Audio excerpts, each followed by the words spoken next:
ramasse ces offrandes et nous remercions de tout cœur au nom du Seigneur.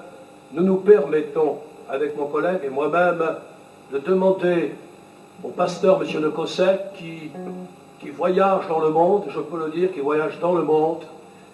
Il a voyagé dans plus de 40 nations, non pas pour faire du tourisme, comme certains le font, et tant mieux pour eux, mais il voyage pour la cause de Dieu et pour le Seigneur Jésus.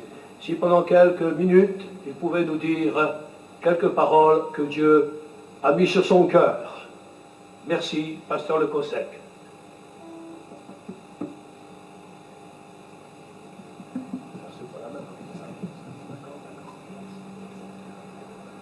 Merci, frère Ramad. Je vous salue, mon épouse Martine et moi-même, nous vous saluons dans le nom du Seigneur.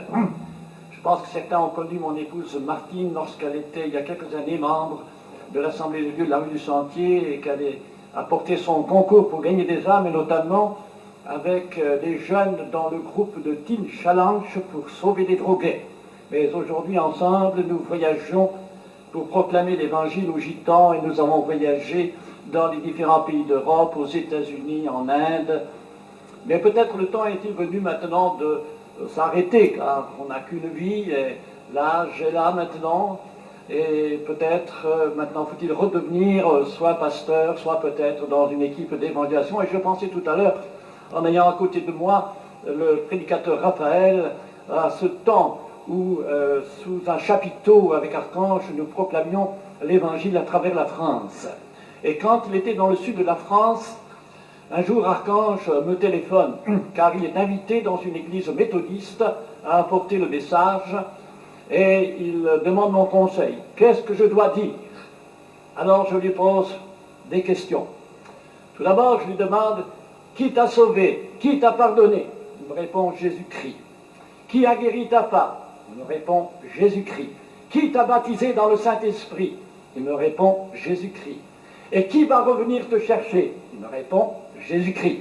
Alors je lui dis, eh bien va et prêche Jésus-Christ. Bien. Mais ce que je ne savais pas, c'est qu'à côté de lui, le pasteur méthodiste avait l'écouteur. Et quand il a entendu cela, il s'est tourné vers Archange et lui a dit, tu peux y aller. En effet, c'est là notre message, prêcher Jésus-Christ. Et nous savons que Jésus-Christ est notre maître, et que nous ne sommes que de pauvres pécheurs, que le Christ, dans sa bonté, a bien voulu gracier en offrant sa vie sur la croix pour notre rédemption.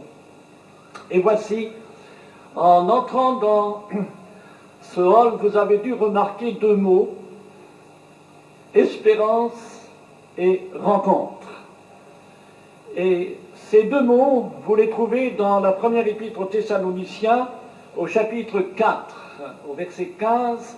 L'apôtre Paul dit aux disciples du Seigneur, aux chrétiens de Corinthe, aux chrétiens de Thessalonique, il leur dit, ne vous affligez pas comme ceux qui n'ont pas d'espérance.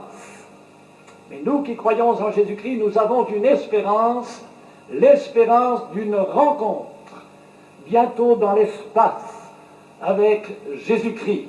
Car dans ce même texte de 1 Thessaloniciens 4, il est dit que le Seigneur Jésus lui-même descendra du ciel. Et nous les vivants, qui seront sur la terre au moment de son retour, il est écrit qu'avec ceux que le Christ aura ressuscités, nous serons tous ensemble enlevés sur des nuées et que nous partirons ensemble à la rencontre du Seigneur dans les airs, dans l'espace.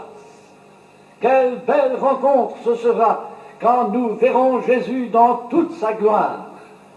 Mais pour avoir le privilège de cette rencontre avec Jésus-Christ dans les airs, il faut d'abord avoir une rencontre avec Jésus-Christ sur la terre.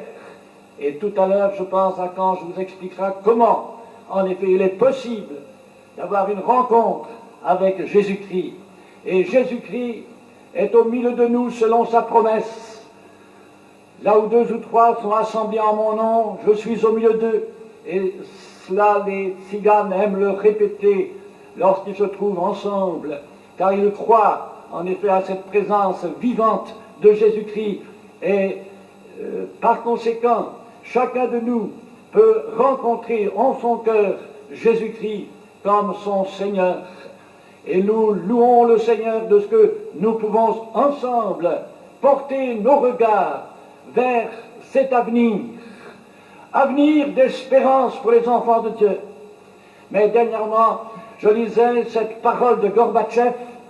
Il disait, et cela après la rencontre qui avait eu lieu, je crois, en Méditerranée avec Bush, le président des États-Unis, il disait, nous sommes tous embarqués sur le même navire, la planète Terre. Prenons garde de faire naufrage, car il n'y aura pas de seconde arche de Noé. Oh, bien sûr, il doit connaître l'histoire de Noé, puisque sa mère était orthodoxe, chrétienne, et le navire communiste a fait naufrage, c'est vrai. Et ce qui attend maintenant l'humanité, c'est le naufrage, en effet, dont il a parlé, le naufrage du navire Planète. Car dans ce même texte de 1 Thessaloniciens, au chapitre 5, il est dit que lorsque les hommes diront paix et sûreté, alors une ruine soudaine les surprendra. Le naufrage vient, et le Christ a dit que ce jour du naufrage s'étendra toute la planète, puisqu'il dit que ce jour, eh bien, sera sur tous les habitants qui sont à la surface de toute la terre. Parole du Christ dans l'évangile de Luc, chapitre 21. Mais ce que Gorbatchev peut-être ne savait pas, c'est qu'il y a une seconde arche de Noé. Le Christ revient, et nous, enfants de Dieu, qui croyons en Jésus-Christ, nous ne sommes pas destinés à ce jour de colère. Nous ne sommes pas destinés à la ruine soudaine des nations. Nous sommes destinés à l'enlèvement de l'Église. Le Christ revient, et nous le verrons de nos yeux, et nous l'acclamerons. Et le temps est venu, en effet, de propager dans notre pays de France, plus que jamais, la bonne nouvelle. Et avec le pasteur Jules Taubois, nous disions justement que peut-être faut-il envisager, en effet, rapidement, dans la grande ville de Paris, un effort d'évangélisation intense. Toutes les églises assemblées, produisant dans Paris une révolution spirituelle, que toute la France sache que Christ est vivant et qu'il revient bientôt. Alors unissons-nous ensemble.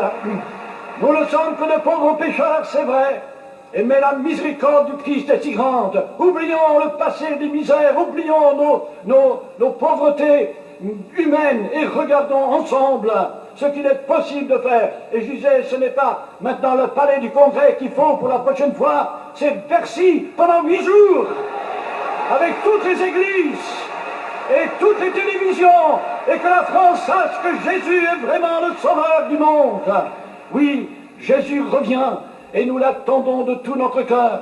Et les gitans assemblés avec vous tous aussi, tous se donnant la main pour dire que nous avons le même Seigneur et le même Sauveur. Alors oui, il faut ensemble faire quelque chose. Et ce qui manque quelquefois dans l'Église, c'est peut-être ce baume de l'amour. Là, je vais partir demain pour la montagne, prendre quelques 15 jours de repos, et aussi pour méditer, pour savoir ce que Dieu attend de moi. Dans cette année, il y a bien des propositions, être pasteur ici ou là, et il y a aussi l'œuvre de l'Inde, il y a tant de propositions. Alors, je suis à la disposition du Seigneur, mais je vais surtout là pour écrire un 17e livret biblique. Certains de vous connaissent déjà mes livrets bibliques. Il y en a 16 jusqu'à maintenant, mais il y a un 17e que j'aimerais écrire, c'est sur l'amour fraternel. Et ça manque un petit peu, il faut le dire, dans nos églises. Nous nous aimons les uns les autres, mais il faut monter une étape plus haut.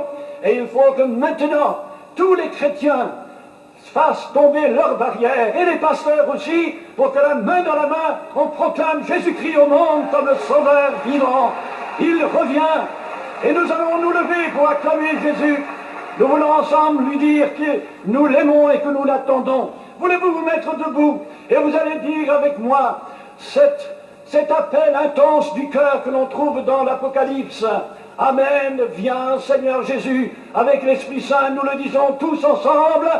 Amen, viens Seigneur Jésus. Encore une fois, Amen, viens Seigneur Jésus.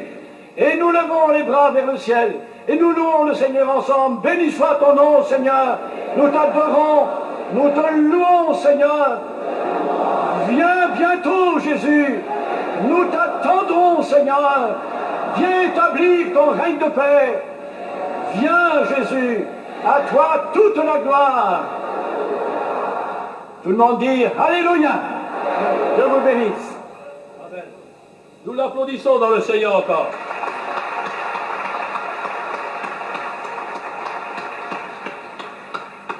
Ce que je peux vous dire, c'est que Monsieur Le Cossec, il n'est pas question pour nous de nous louer mutuellement, je l'ai bien expliqué ce matin, mais c'est un homme qui est attaché à la parole de Dieu et au Seigneur, bien sûr, au Seigneur Jésus et à Dieu, et c'est un homme qui a une grande expérience grâce au Seigneur, mais qui est fidèle et d'aplomb, n'est-ce pas, comme une colonne qui résiste à toutes les poussées, d'où qu'elles viennent.